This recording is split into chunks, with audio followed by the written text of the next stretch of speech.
你知道夏天大排档里面的蚝油鸡爪是怎么做的吗？看上去特别的有食欲，而且呢好吃，做法还简单。喜欢的赶紧点赞收藏学起来。这个鸡爪子你要做的话，你是自己得买2斤来做。这个指甲给剪剪。这个鸡爪子怎么做也是有讲究的。第一道我们分下来2根指头，第二道把它和关节断开。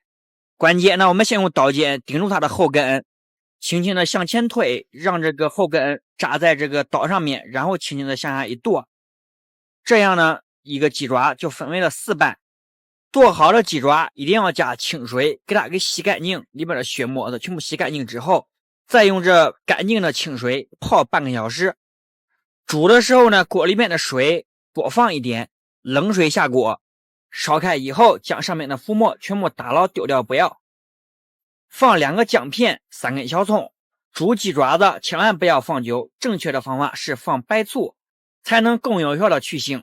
很多人对煮鸡爪子可能有误解，老是认为它很难熟，其实呢煮3分钟都能给捞出来了。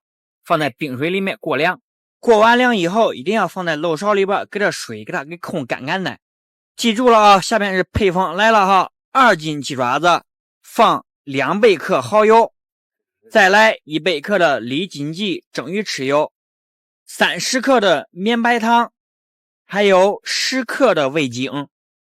戴个手套子先给它给拌匀了。接下来给锅里边火对着，锅烧干以后倒150克的色拉油，低油温将50克的蒜片加进去，用力的搅拌，将蒜片炒香，一定要将蒜片呢炒至表皮微黄。紧接着我们下入大约20克左右的大红袍花椒，简单的给它搅拌均匀。能吃辣的这个青红小米辣椒咱们就多放点，不能吃辣就少放。再次不停的煸炒，将它的辣味给炒出来，用鼻子呢可以闻到这种呛鼻子的辣味就可以了啊。然后直接倒给这拌好的鸡爪上面，再给手给它给拌匀之后，放在旁边泡半个小时都能吃了。这个鸡爪子你按照我的配方做出来之后，在家里说不好吃的，你过来给我一刀劈8瓣，绝对不带说二话的。不说了哈，这2斤鸡爪子我找2个朋友弄2斤酒下去了哈。